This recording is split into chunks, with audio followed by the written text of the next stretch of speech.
That, to me, is the most important role of an internal communicator.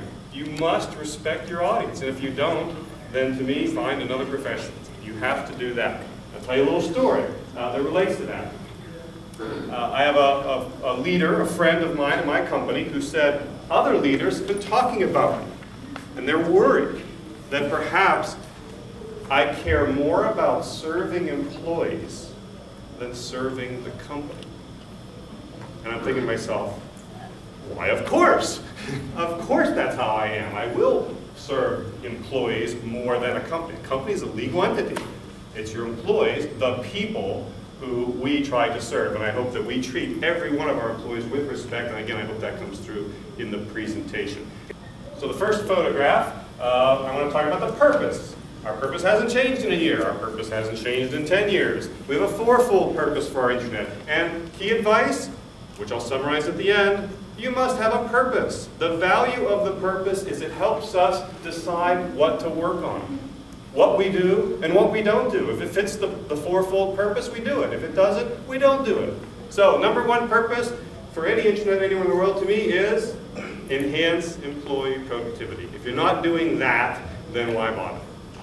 All right, number two, reinforce key corporate messages. Now, you may say that's self-serving if you work in a corporate communications department, that you're reinforcing key messages. But here's the key. By reinforcing the key messages, you're enhancing employee productivity because people are more productive on the right things.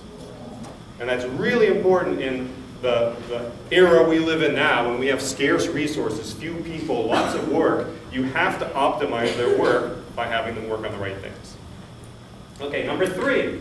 Provide a place for all to meet, regardless of rank, function, location, or tenure. And indeed, we view our Intranet as this melting pot, the place we all come together. We're spread out over 11 states, 19,000 employees. This is where we come together, where we have the common conversations. And number four, have a personality. We like our Intranet to be personable, like a person, not like a cold, heartless computer system. Our people are in part personal, usually. And oh, before I forget, leaders are people too. Make sure I emphasize that.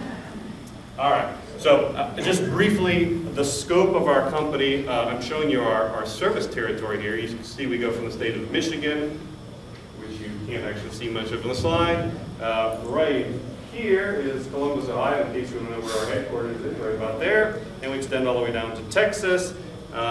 Key scope for us is corporate. I take the name of my department very seriously. It's corporate communications. We focus on the corporate issues, the things that matter to everyone. And we leave it to other functions, departments, subsidiary companies to focus on just the local issues. We focus corporate. So again, with scarce resources, you have to find out what your attention is, what your focus is.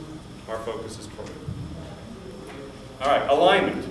Very important that you align with your company's culture and your company's values. And as it turns out, I also believe you can help push your company to the preferred culture, the preferred culture you want your company to have. I happen to have in my pocket again, another thing. This is our cultural values card, laminated, established many years ago. So I won't read all of it, but high involvement, collaboration, mutual care, shared commitment. Those are some of our cultural values that we aspire to have.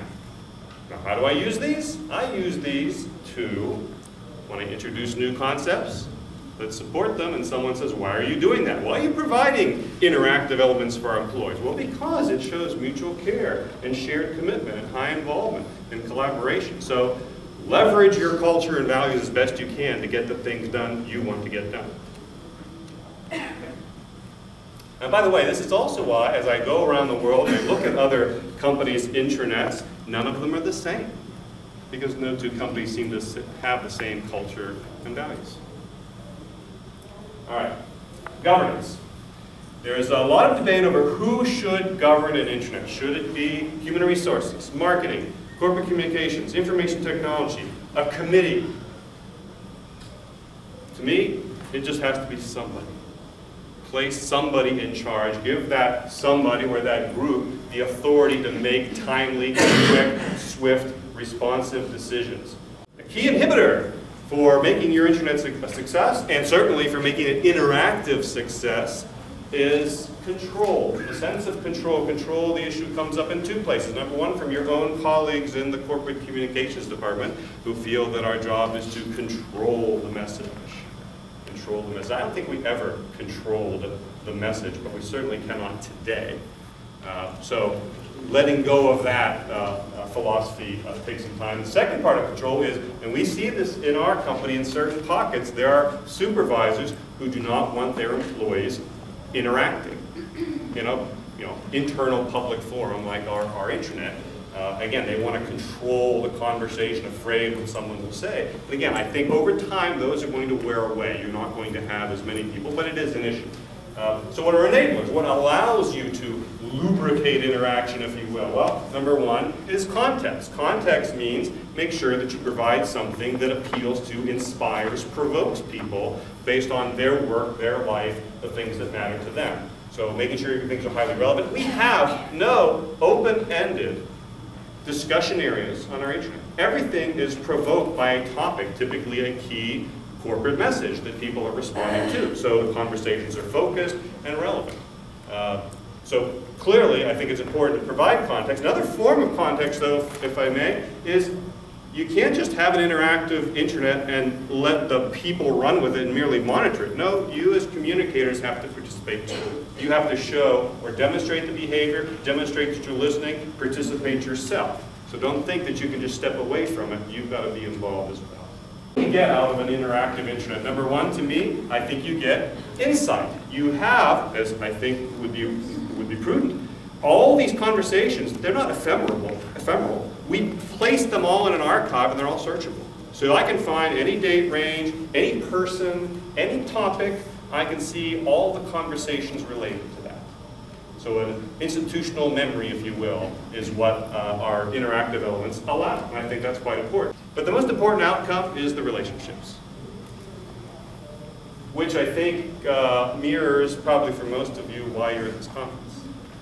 You've learned lots of insights, I'll bet, but what you'll remember most are the relationships you've developed from your colleagues here. Am I wrong? Am I right?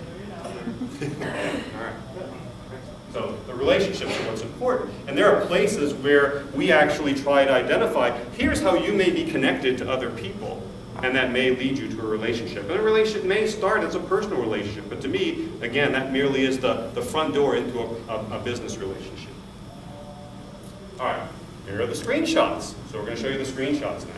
Now this is the front page of our intranet.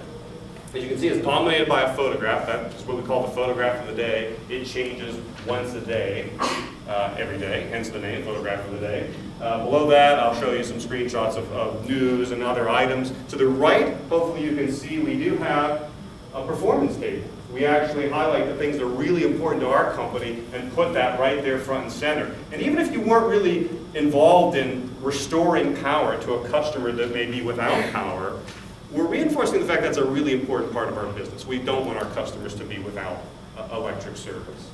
Now, I'll tell you a little bit about Fred. Fred is our featured person there, Fred McIntyre. In fact, let me show you the photograph of the day a little bit more broadly. Fred was a person who participated in a lot of our interactive elements. And so to reward, to provide comfort, we looked for someone who made thoughtful contributions, and we asked that person, would you be willing to be featured on our front page of our intranet. So Fred works in a power plant. He met me at his power plant on his day off to let us take his photograph. And when he appeared, he got all these comments from employees. We let people comment on the photographs at the bottom of the screen. I'll show you some examples back here in a little bit. He said that was his proudest day of his 37-year career. So, don't underestimate the power of the appreciation that comes out of employee-to-employee communication. So I want to show you news. We do have news and announcements every day on our intranet. Usually 5 internal stories or announcements, 5 external announcements drawn from the Wall Street Journal, the New York Times. We have a republishing agreement that lets us do that. And people comment on any one of them. So you can see, for example, some of the comments received in these little bubbles here. You can see how many comments received by those particular news stories. And even the external ones have comments, reactions as we call them. We do have many ways that people can comment. Here's an example of a news story, so how we would introduce something, or this happens to be a personal story, if you will, honoring one of our employees for something, again, we hold dear, safety. So just to show you the title, 3 quick bullet points.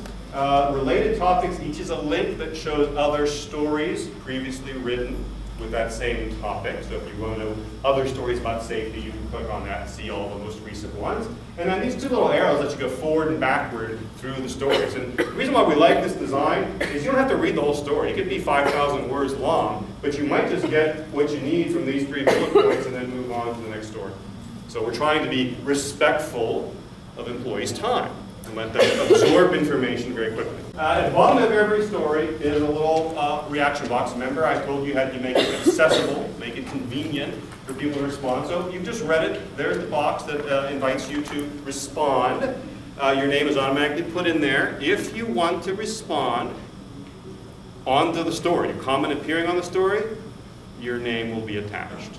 However, we do provide the outlet that you can, in fact, go down to this part of the screen where you can submit anonymous responses if you so choose. The anonymous responses go only to the editors. Of course, your name would not be attached, but we still pass those forward to the relevant business unit leaders that comment affects. So your comments will still go forward, they just will not be posted publicly for other employees to see. But indeed, every other employee in the company can see a comment that you posted with your name. How often does that anonymous send get used? Very rarely. Very rarely. And again, because there isn't punishment that comes from disagreeing. The other thing that, having attribution is really important is it tends to regulate behavior. People aren't foolish. They're not going to say something that would get them in trouble, that would betray something in our employee handbook or a harassment policy. So it tends to regulate behavior, and people tend to behave professionally, which is good. What if they do? What if they don't behave professionally? One of my other key allegiances or alliances is with the Chief Compliance Officer and the Head of Diversity and Human Resources. And the 2 of them are always notified if something seems to be questionable. Often, I'm not the one telling them that, by the way. Often it's other employees telling them that, which is great. We've deputized employees to look for things that might be a little bit questionable. They act. They decide that something needs to be removed or edited in some fashion, which is nice for me because we get to play the role of the good cop. We get to encourage participation, and the compliance officer and the human resources officer gets to be the bad cop. But they like that role. That's the role they like to play. It works out well.